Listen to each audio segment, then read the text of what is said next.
네, 포르투갈발 악재로 전 세계 금융시장이 조정을 받는 모습인데요. 과연 코스피, 코스닥을 대응하는 우리 투자자들은 이 시점을 매수의 기회로 활용해야 될지 아니면 이 재료를 좀 더 경계감을 갖고 봐야 될지 내일장 미리 보기 해보겠습니다. 삼성증권 김용구 연구원입니다. 안녕하세요. 안녕하십니까? 예, 다음 주 국내 변수 알아볼까요? 예, 이제 최경환 부총리 후보자 이제 인사청문회 보고서 채택됨에 따라서 그 박근혜 정부 제2기 경제팀이 이제 본격적으로 출범하게 되었습니다. 그러니까 인사청문회에서 이 최 부총리는 이제 그 취임 후 열흘 내에 어떤 특단의 경제 활성화 대책 내놓겠다라고 이제 공언한 바가 있는데요. 그러니까 이르면 다음 주 중에 이제 가시화될 수 있는 이 정부 경기 부양책이 어떤 다음 주 증시의 어떤 방향성 그리고 성격을 결정짓지 않겠는가 이렇게 예상합니다. 그러니까 초점은 DTI나 이제 LTV 같은 이 부동산 비율 규제 완화를 통한 어떤 시장 활성화, 그리고 배당 투자 세제 지원이나 뭐 초과 유보 제한세 도입을 통한 어떤 금융시장 활성화 내지는 어떤 배당 투자 활성화 대책, 그리고 내수 살리기의 역점을 둔 이제 추경 등의 이 대규모 부양 패키지 도입 여부가 될 거다라고 보는데요. 아울러서 이 다음 주에는 이제 KTNG와 그리고 하나금융지주를 시작으로 본격적으로 이제 2분기 실적 시즌이 시작이 됩니다. 이제 다음 주 발표될 기업들의 경우에는 뭐 전년 동기 대비 좀 원만한 실적 개선세가 일단은 기대가 되고 있다라는 점에서 뭐 이제 실적 변수가 2분기 전체적으로는 우려스러운 변수긴 합니다만 다음 주 경우에는 이 실적 이슈는 좀 다소간 좀 안도할 수 있는 한 주가 되지 않을까 이렇게 좀 볼 수 있을 것 같습니다. 네, 간밤에는 포르투갈의 최대 은행이 유동성 위기를 겪는다. 이런 좀 돌발 악재가 나왔는데요. 다음 주 해외 변수 중에서는 영향력이 있을 만한 것들 어떤 게 있다고 판단하시나요? 예, 다음 주 발표되는 이 미국과 중국의 이 6월, 7월 경제 지표에 따라서 이 글로벌 매크로에 대한 어떤 시장 시각 결정될 거다라고 보는데요. 그러니까 미국은 뭐 6월 소매 판매, 뭐 공장 가동률 그리고 주택 지표 대부분이 일단은 뭐 개선세 예상되고 있고, 뭐 중국도 2분기 GDP 성장률과 그리고 뭐 산업 생산, 뭐 소매 판매 등에서 뭐 전월 정도의 어떤 개선세 이어지지 않겠는가라는 점에서 뭐 매크로 흐름은 좀 긍정적으로 뭐 판단할 여지가 있다라고 봅니다. 그렇지만은 이 미국은 1분기가 이제 워낙 안 좋았던 데 따른 이 기저 효과가 워낙 크기 때문에 향후 이제 한 1분기 정도의 어떤 추가적 개선세는 계속해서 저희가 좀 확인을 할 필요가 있다라고 보고 있고요. 초점 그렇게 본다면 이제 초점은 이 중국 지표 개선 쪽으로 이제 맞출 필요가 있는데, 특히 이 중국 2분기 경제 성장률이 뭐 그 시장 컨센서스는 한 7.4% 정도 되는데요. 뭐 그거 상회하는 어떤 결과가 나타난다라면은 뭐 중국 경기에 대한 어떤 시장의 어떤 확신, 뭐 우려가 좀 완화되고, 뭐 그 점은 이 뭐 화학이나 정유, 그 철강, 기계 같은 이 전통적 중국 경기 민감 업종 강세로 이어질 수 있지 않겠는가 이렇게 봅니다.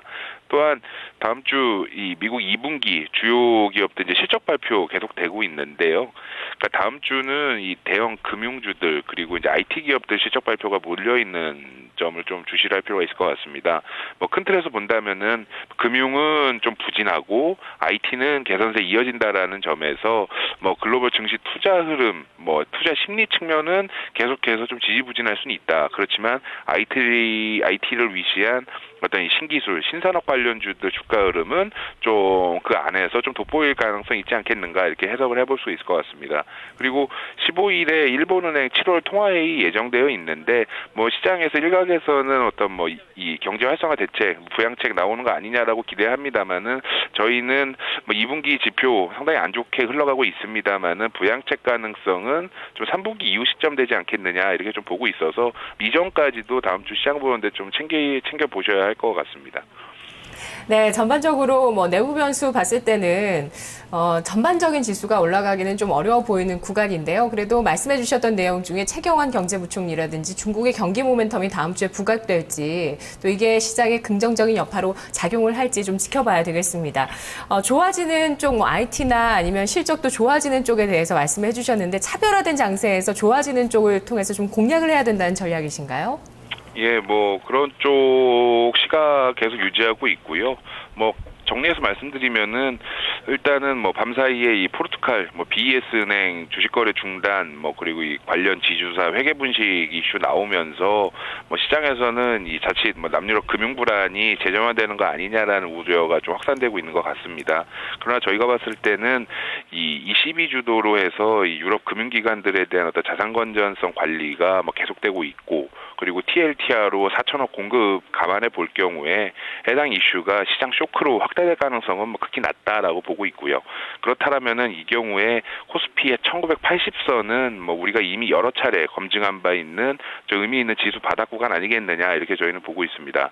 글로벌 매크로 측면에서는 뭐 완만한 수준의 어떤 회복세에 이어지긴 하지만 계절성이라든지 어떤 지표 간의 엇갈림 등 고려를 해보면은 뭐 이 부분에 크게 가중치 두기에는 좀 어려운 어떤 한 주가 되지 않을까라는 점에서 다음 주 시장의 초점은 뭐 최경환 경제팀이 내놓을 어떤 경기 부양책, 뭐 그러한 어떤 흐름에 좀 집중을 할 필요가 있을 것 같고요. 그 강도나 뭐 규모 그리고 방향성에 따라서 시장은 2차전선 회복과 그리고 박스권 상단까지 어떤 랠리 나타날 수 있을 거라고 봅니다. 전략적인 측면에서는 한 1980에서 한 2030 구간의 어떤 박스권 플레이 내지는 박스권 트레이딩 이어질 거다라고 보고 있고, 뭐 좀 누차 계속 말씀드리는 부분입니다만은 계속해서 어떤 정책 변화의 어떤 수혜주다라고 볼 수 있는 이 건설, 건자재, 은행, 유통, 그리고 환율 측면이 이제 긍정적으로 작용할 수 있는 이 철강이나 유틸리티, 그리고 2분기 실적 개선 업종으로 이제 저희가 꼽고 있는 음식료나 뭐 자동차 부품주들 좀 이쪽으로 좀 개별적 대응이 필요한 한 주가 되지 않겠는가, 이렇게 보고 있습니다. 네, 알겠습니다. 연구원님 평소에 내주신 리포트도 잘 보고 있어요.